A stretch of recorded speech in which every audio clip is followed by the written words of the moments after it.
আসসালামু আলাইকুম। আমন্ত্রণ বাংলাদেশ সংবাদের সঙ্গে আছি বিপাশা মজুমদার।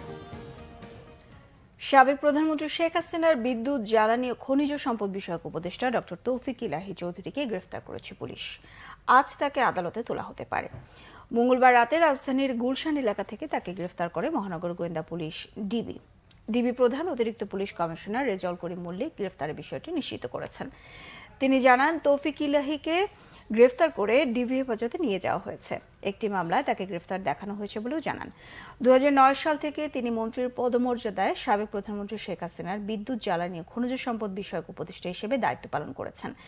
এদিকে নিউ মার্কেট থানায় ব্যবসায়ী হত্যা মামলায় সাবেক আইজিপি শহীদুল হককে রিমান্ড শেষে কারাগারে পাঠানো হয়েছে।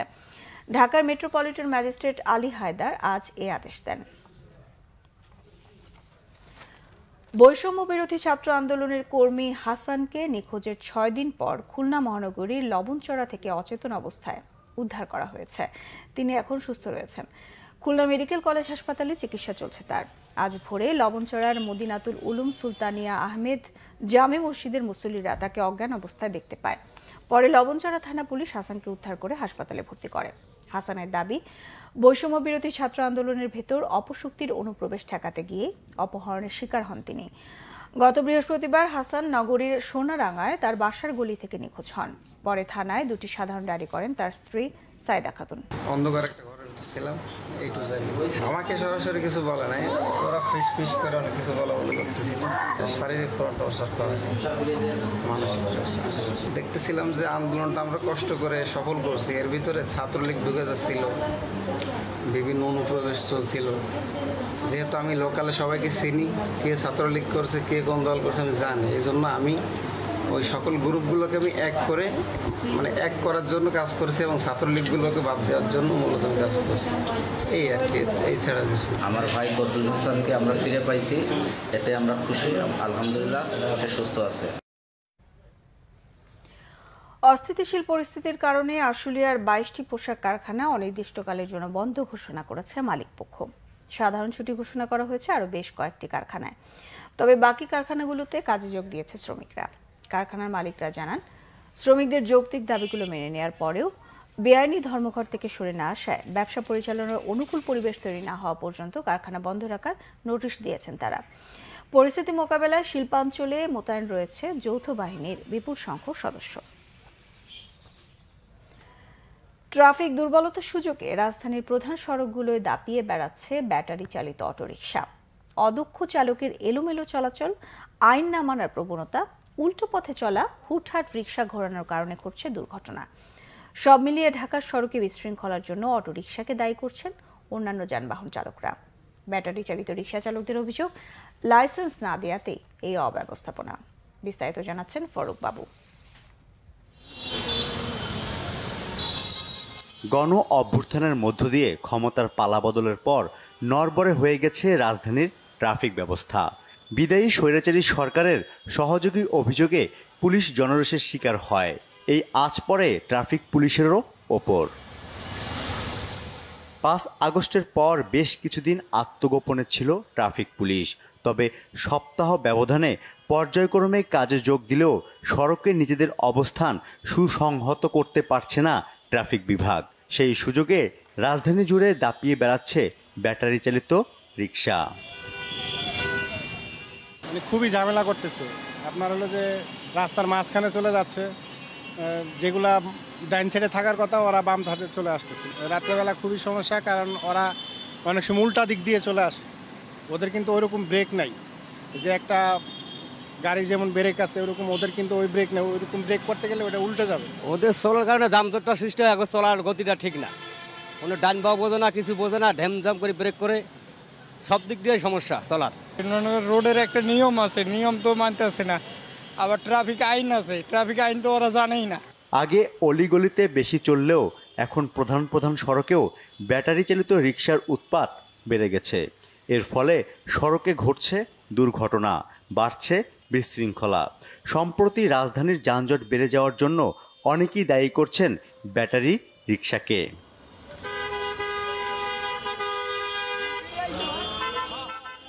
আমরা তো সিএনজি ড্রাইভাররা মোটামুটি বড় গাড়ির ড্রাইভাররা মোটামুটি ইন্টারভিউ দিয়ে লাইসেন্স বের করছি, কিন্তু অগত কোনো লাইসেন্স নাই, কোনো প্রশিক্ষণ নাই। পাতালে ঢুকাই দেওয়ার সম্ভাবনা, ব্রেক করার সাথে গাড়ি অ্যাক্সিডেন্ট করার সম্ভাবনা থাকে বেশি। রাস্তার মাঝখান দিয়ে চালায়, কোনো সাইড নাই, ফাইট নাই, কোনো সিগন্যাল নাই, কিছু নাই। ঢাকায় ব্যাটারি চালিত রিকশার সংখ্যা 10 লাখের বেশি, ইজি বাইক 2 লাখ। এই সংখ্যা বাড়ছে প্রতিদিনই। ইঞ্জিন চালিত রিকশা চালকদের অভিযোগ, প্রায় 60% রিকশার মালিক পুলিশ। আগে এইসব বাহন চালাতে পুলিশ সহ প্রভাবশালীদের টাকা দিতে হতো, এখন তা আর দরকার হয় না। ট্রাফিক সার্জেন্ট তাদের কাছে এখন অনুমতি নাই যে কোন সরকার এসে বলবে যে অটোরিকশা বন্ধ করে। এটার লাইসেন্স করে দেওয়া, সরকারিভাবে অনুমতি করে দেওয়া, তাহলে সবচেয়ে বেটার হয়। এগুলি যদি ইম্পোর্ট না করতো তাহলে তো বানানো হইতো না, কিনতো না। এখন পর্যন্ত কেউ কিছু বলছে না, যার কারণে সবার একটু উপকার হচ্ছে। সবাই এখন চাইতেছে যে একটু তাড়াহুড়া করে চলার জন্য। এখন অনেক পুলিশ নিজেরা কইরা নিছে। আমরা সাধারণ মানুষ 1-2টা গাড়ি কিস্তি তুইলা ওনার জন্য একজনের থেকে হাতে পায়ে ধরে কিছু টাকা নিয়ে একটা অটো রিক্সা বানাইছি। ডিপিডিসির তথ্য অনুযায়ী 8 লাখ ব্যাটারি চালিত রিকশার চার্জে যে পরিমাণ বিদ্যুৎ ব্যবহার হয় তা দিয়ে প্রায় 15 লাখ আবাসিক গ্রাহকের বিদ্যুতের চাহিদা পূরণ হতে পারে। ফররুখ বাবু, বাংলা ভিশন, ঢাকা। নড়াইলের লোহাগড়া উপজেলায় ট্রাক চাপায় 3 জন নিহত হয়েছে। রাত 12:30টায় পৌরসভার আশ্রয়ণ প্রকল্পের সামনের মাইট কুমড়া এলাকায় দুর্ঘটনায় প্রাণ হারান শামীম শেখ, জিয়া বিশ্বাস ও রাসেল মোল্লা। পুলিশ জানায়, রাসেলের বৃদ্ধা দাদির মরদেহ দাফনের জন্য মসজিদ থেকে খাটিয়া বহন করে বাড়িতে নিয়ে যাচ্ছিলেন 4 জন। সে সময় তারা নড়াইল ঢাকা মহাসড়কে মাইট কুমড়া এলাকায় পৌঁছালে লোহাগড়ার দিক থেকে আসে একটি মুরগি বোঝাই ট্রাক খাটিয়া বহনকারীদের উপর চাপা দেয়। এতে ঘটনাস্থলে 3 জন নিহত হন। আহত একজনকে হাসপাতালে ভর্তি করা হয়েছে। নোয়াখালীতে কাটেনি বন্যার রেশ, এখনো পানিবন্দী বিভিন্ন উপজেলার কয়েক হাজার মানুষ। বন্যার্ত মানুষের দুর্ভোগের শেষ নেই। বন্যা পরবর্তী খাদ্য সংকটের পাশাপাশি বেড়েছে পানিবাহিত বিভিন্ন রোগবালাই। বানবাসীদের ঘরবাড়ি বসবাস অনুপযোগী। সবচেয়ে বেশি ঝুঁকিতে নারী, শিশু এবং বৃদ্ধরা। নোয়াখালী চাটখিল উপজেলায় অধিকাংশ জায়গায় বন্যার পানি নেমে গেলেও বেশ কিছু এলাকায় পানি না নামায় চরম দুর্ভোগে দিন কাটাচ্ছেন বানবাসীরা। এটি নোয়াখালীর চাটখিল উপজেলায় বানভাসী মানুষের দুর্ভোগ আর অসহায়ত্বের দৃশ্য। অধিকাংশ রাস্তাঘাটে এখনো হাঁটু সমান পানি, কোথাও তার একটু নিচে। উপজেলার শ্রীপুর, দেলিয়াই, মেকরার চর, পরকুট, মোহাম্মদপুর, ইসলামপুর সহ বিভিন্ন স্থানে এখনো পানিবন্দী হাজারো মানুষ।